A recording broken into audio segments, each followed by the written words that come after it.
Okay, when you are sourcing products at either thrift stores or garage sales or wherever you want to buy your product from, I got a bug crawling on my shirt here. I decided to cut videos outside today, by the way, because it was very nice out. It's actually cool for being summer in August, but yeah. Anyway, when you are sourcing products, condition is everything. A lot of people are looking for items that they're trying to replace something with.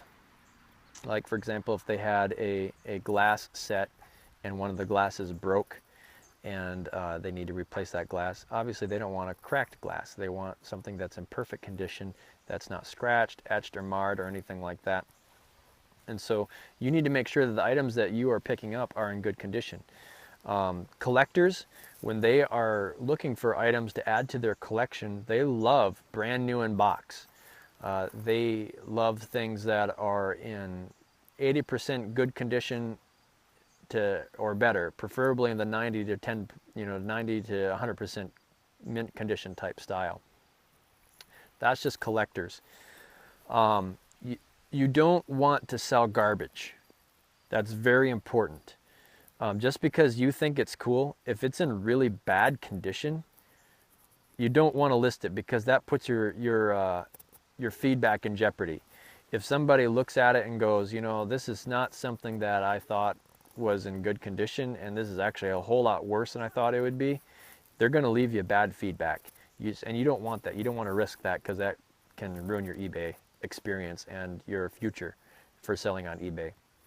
And the other thing is too, is pictures never tell the whole story. Even though you're going to be going in and you're listing these items and you're telling your buyers in your descriptions that here's the condition, and you know, it's got this issue, it's got that issue. Make sure you disclose everything so there's no hidden surprises.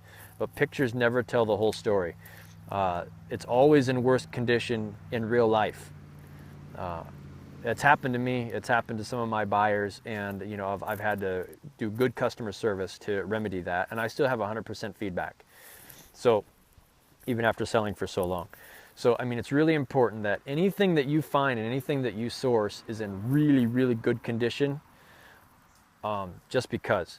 Now, if you find an item that's mechanical, that obviously is broken, and you're selling it for parts, that's a little bit of a different story. But you got to make sure that the parts that you're selling it for work. You know, again, do not sell garbage. Do not source garbage. There are some things that you may consider garbage that might sell, and it might sell well, and people are interested in that.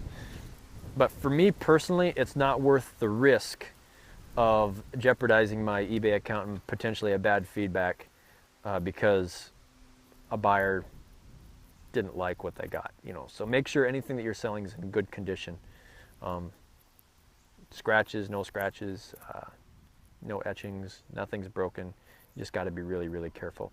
Now, if you're selling stuff that's in used condition, that's okay. But again, everything needs to be in your descriptions, making sure that you're talking about, you just got to disclose everything. I mean, really, just it's about being an honest seller. I remember one deal I had picked up a toy from the thrift store, and I had gone through and I had looked at it, and it's a collectible. I mean, it's very highly collectible, and you sell a lot of these. And this is the only one I'd ever had, and I picked it up and I'm looking at it, and it had like 15 different pieces. It was a little grill set for a doll company. And I'm looking at all these little pieces here and making sure everything was good condition, not broken, not chipped, you know, all of it. And when it sold right away, I picked it up for like $12. I sold it for 50 something. And so my buyer got it, and she messaged me on eBay and says, "Hey, this grill is broken." I'm going, "What? No way. How is that possible?" I kid you not, like I had searched every bit of it and inspected every bit of it, and somehow in that process I had missed the two handles. One was falling off of all things, and the other one was completely missing. And I don't know how I missed that, but I did. And she was one of these exceptional rare buyers who understands and was really, really kind, and we were able to come to an agreement on how to resolve the whole issue, and it turned out really good.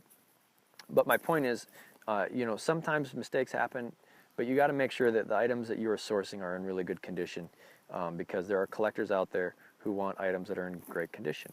People don't want garbage. So anyway, use your best discretion. Make sure when you're creating your listings that you're being open and honest, and that you are putting everything that's important into those descriptions. And yeah, that's pretty much it. So there you go.